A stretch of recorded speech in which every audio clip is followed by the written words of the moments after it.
Leah Tortilla presents. Hey guys, it's me, Leah Tortilla, and welcome back for another tasty treat. On today's episode of Leah Tortilla, I've got a real winter warmer for you. Steak and ale stew with dumplings. I'm really excited for this one, so let's crack on. As always, we start with a pan with hot oil. First of all, in our pan, we're going to brown off some diced beef. While we're browning off our beef, we want to chuck in some seasoning. So just a little bit of salt and pepper.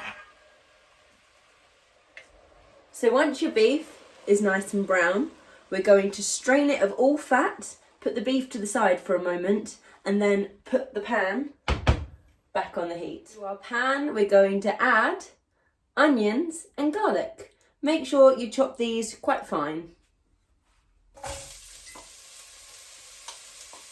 And once you've sweated down your onions and garlic, we're going to add some finely sliced celery.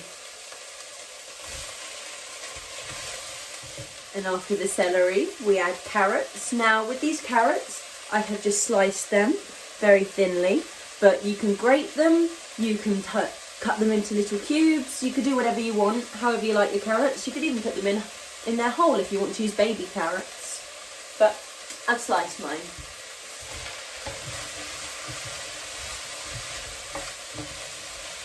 Next goes in mushrooms. Now, once again, you can prep these however you like.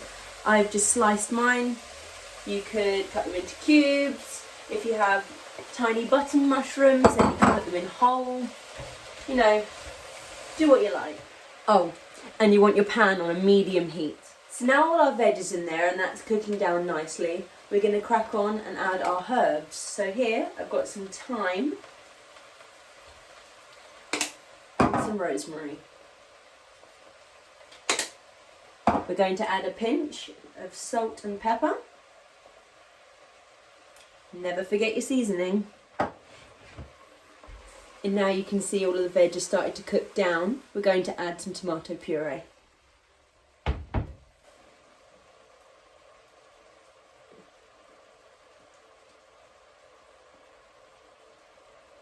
Once the tomato puree is mixed through your veg thoroughly, we're going to add back our beef. And once again, this is a dish. This is a dish where you can use leftover roast beef from Sunday or whenever you have roast beef. Now that our beef has settled in nicely with all our vegetables and tomato puree, we're going to add a teaspoon of English mustard. Now, if you fancy it, you can always add whole grain mustard, French mustard. It's up to you. Whatever mustard you like. You've stirred in your mustard. We're going to add a healthy splash of Worcestershire,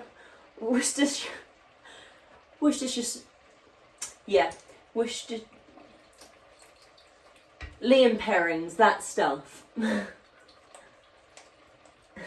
you might find this a bit weird, but trust me, it works.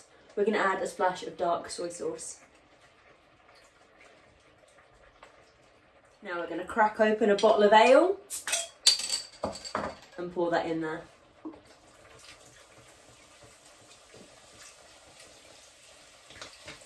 You've got to make sure that your liquid is covering the beef, and that way it's going to stew down and make sure that our beef is nice and tender. We love a bit of tender beef. Once you've given it a good old stir, we're going to add a couple of bay leaves. Don't drop them on the floor. And then we're going to add the lid. And once the lid is on, we're going to leave it on a low heat for the rest of the day. But before we leave the stew to stew all day, we're going to crumble a singular beef stock cube in there.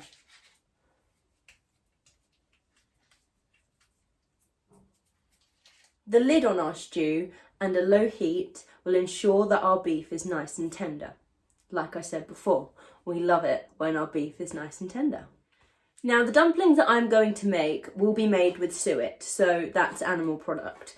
But if you would like a vegetarian dumpling recipe, I will put the ingredients for that in the description below. And they're pretty much made the same way that I'm going to make these dumplings, just with vegetarian substitutes.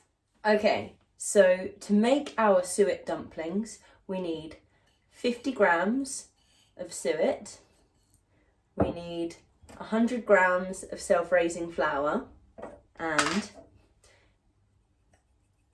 a pinch of salt, and a few drops of cold water to make it a pliable dough.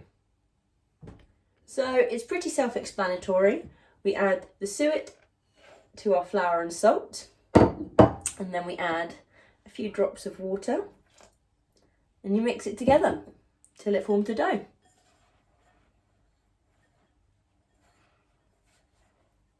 It's a bit messy. Let's see. It's all coming together. So if you were doing vegetarian dumplings, you would use butter instead of the suet. And you do it the same way, but you crumble the butter into the flour, like turn that into breadcrumbs, and then you slowly add the water until it starts to form a dough. To make our dumplings taste even nicer, I've added just a bit more than a pinch of fresh parsley, chopped up finely, and I've just mixed it through my dough. You can add rosemary, thyme, sage, whatever herbs you want, just to make them taste even tastier. Yeah, I said that. Now we have our dumpling dough. We're going to roll them into individual balls. See, like that, and just place them onto a tray. Now you have two choices. You can either wait about half an hour before your stew is done cooking, and you can place them gently on top of your stew and let them cook from the steam of the stew, or you can bake them in the oven. It's completely up to you. They come out in two different ways. So if you were to cook your dumplings in the stew, then they come out nice and soft and like a bit soggy. Like, they're quite nice. I prefer them that way. Or if you bake them in the oven, then they're dry, and yeah, they're dry. There's not much more I can say. I'm not really selling that, am I? But you know, it's up to you. You do it how you prefer it. Don't worry, they may seem small now, but they will expand and double in size once they've done cooking. I tell you guys what, I'll do a batch that I cook on top of the stew, and I'll do a batch that I cook in the oven, and we'll do a comparison. Don't forget to keep checking on your stew and giving it a good stir every now and then.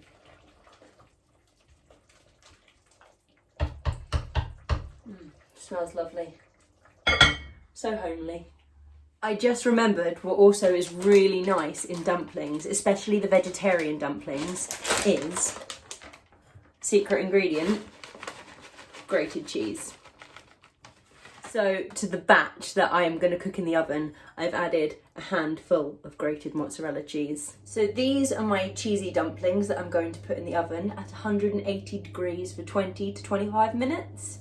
So before the oven, you want to make sure they are plenty spaced out, because they will puff up and expand and you don't want them sticking together too much. And just like that, 25 minutes later and our cheesy dumplings are baked and ready.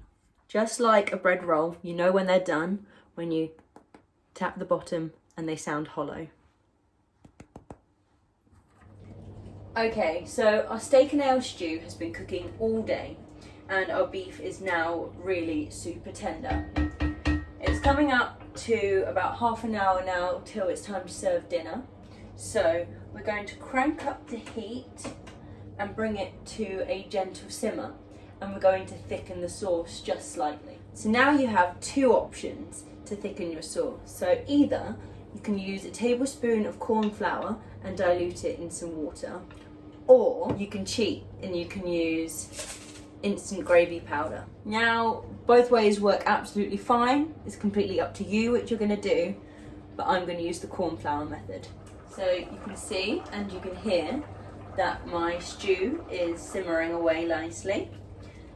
I've diluted some corn flour in some water and I've stirred it. I'm just going to add a little bit at a time to my stew. And then I'm going to cook the corn flour out, and as it does that, it's going to thicken up nicely.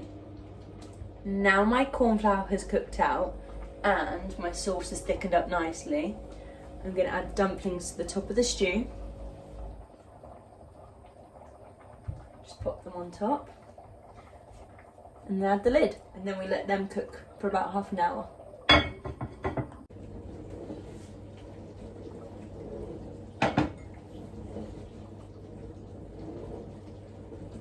And there you have it. Steak and ale stew with dumplings. I know it doesn't look like much, but trust me, this is one of the most wholehearted, warming, delicious winter dinners that you could possibly have. And you can see here we have our braised dumpling and our oven dumpling sitting there nicely in our bowl of stew. So tonight I'll be having this steak and ale stew with the creamiest mashed potatoes you can imagine, but you can serve this dish with chips or even a jacket potato if you wanted. It's up to you. You don't have to do as I say or do as I do, but yeah, I hope you enjoyed this recipe. A full list of ingredients will be listed in the description below. And you know what to do. This has been Leah Tortilla. Have a great week. Bye! Thank you for watching Leah Tortilla. Don't forget to leave a comment, like this video, and if you really like what I do, subscribe to my channel. I'll see you for more tasty recipes next week. Bye!